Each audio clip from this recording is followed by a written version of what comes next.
In July of last year, TikTok user Megan Alessi posted this video detailing her experience with the so-called Gen Z stare. Okay, I need to get something off my chest. What is up with this weird stare that Gen Z be doing? Like, I swear every time I'm in public and it's a Gen Z worker, they just stare at you. Like, even if you say something to them. So like, we'll go out to eat and it'll be a host or a hostess and they just stare at you. They like don't ask, they don't say, hey, how's it going? Or like, how many do you need? Or whatever. They literally just like. Many Gen Zers immediately went on the defensive, even criticizing the number of millennial pauses that the video itself included, which, if you're not familiar, refers to the awkward time gap between when millennials hit record and when they start speaking.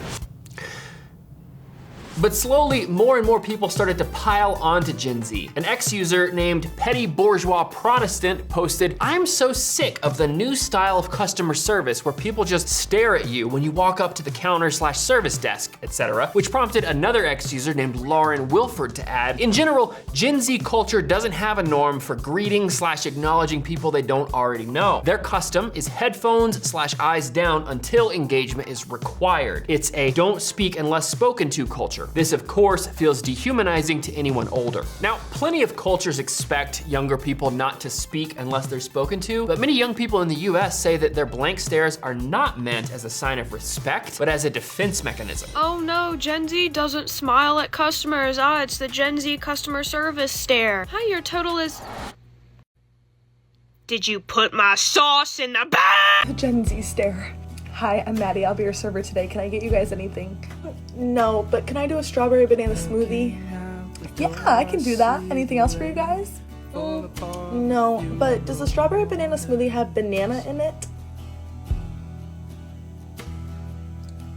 There are at least 3 conversations worth having here. One is about how customers should treat retail, food, and hospitality workers. Another is about what workers in the service industry owe to their customers. And another, which we'll be focusing on here, is about whether Gen Z really does blankly stare at people more than other generations. And we'll just say from the outset, by creating these kinds of explanations for the stare, Gen Zers are implicitly agreeing that yes, they really do this. So what's really behind the so-called Gen Z stare? And does it all just come back to the amount of time spent on smartphones and social media?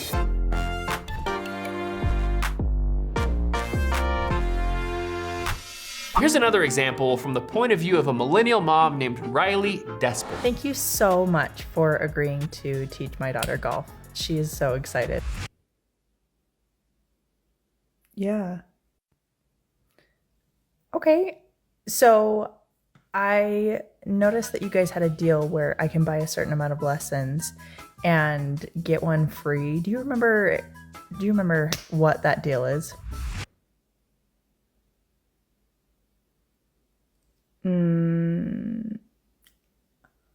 I don't have my phone with me, so I can't see it. Now, from the point of view of most older folks, these kinds of non-responses might look like sheer rudeness, but could something else be going on under the surface? Here's a question for you to discuss. What do you think is the real reason for the Gen Z stare? Darren Benarsi is a senior psychotherapist at In Therapy, and he sees the stare not as evidence of rudeness, but anxiety. As he put it in an interview with Newsweek, "I see the stare as a visible manifestation of internal overwhelm. Gen Z grew up with asynchronous digital communication where you have time to craft responses. Real-time, face-to-face interaction can trigger a sort of cognitive traffic jam where their brains need extra seconds to process unexpected social demands." In other words, when Gen Z is used to having time to type out responses, the pressures of having to respond to something on the spot could create anxiety, which on the receiving end might just look like a blank stare. Some people want to blame this whole dynamic on COVID lockdowns and on Gen Z being stuck inside on smartphones and iPads instead of out in the world learning social cues. But even before COVID, smartphones had already fundamentally shifted the way humans across all generations interact. Unlike face-to-face interactions, when we interact through text, we have time to think through our responses, to leave the conversation half finished, or even to ghost the other person. If we don't want to talk to someone, we just don't. And of course, one of the main things young people use smartphones to do is get on social media. And social media amounts to a way of viewing the world that is entirely stripped of social context. As the media theorist Neil Postman put it in his book, Amusing Ourselves to Death, photography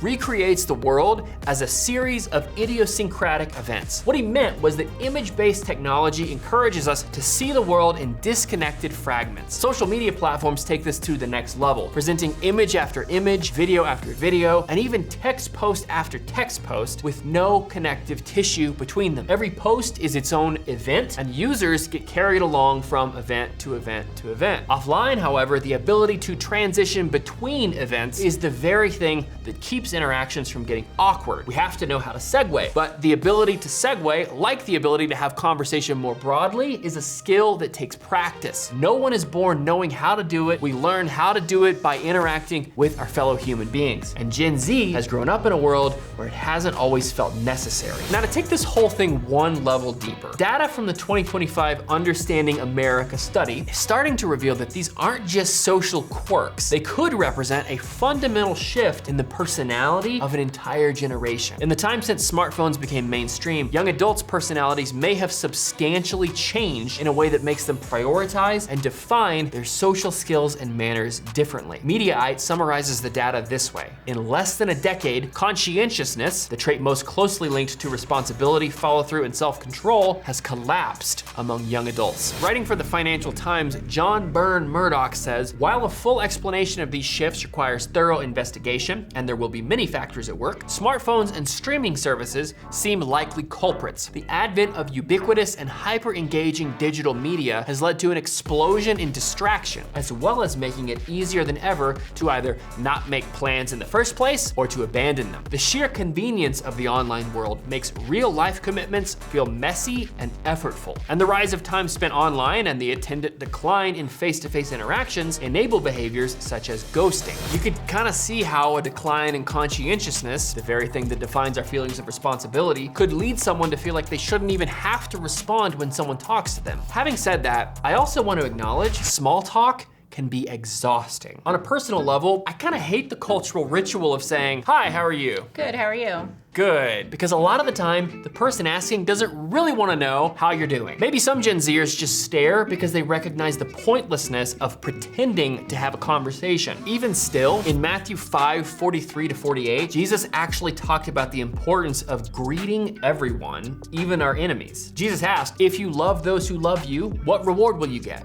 Are not even the tax collectors doing that? And if you greet only your own people, what are you doing more than others? Do not even pagans do that?" Jesus was calling his followers to embody kindness to everyone they came across. When we're able to make eye contact and sincerely acknowledge the existence of other human beings around us, we offer a touch of humanity in a dehumanizing world. The French philosopher Simone Weil once said that attention is the rarest and purest form of generosity. So whether you think the Gen Z stare is a reflection of anxiety, judgment, the meaninglessness of small talk, or a decline in conscientiousness, hopefully we can all agree on this. Every human being deserves to be treated with dignity, no matter who they are, how old they are, or whether they're behind the counter or in front of it. Thanks for watching.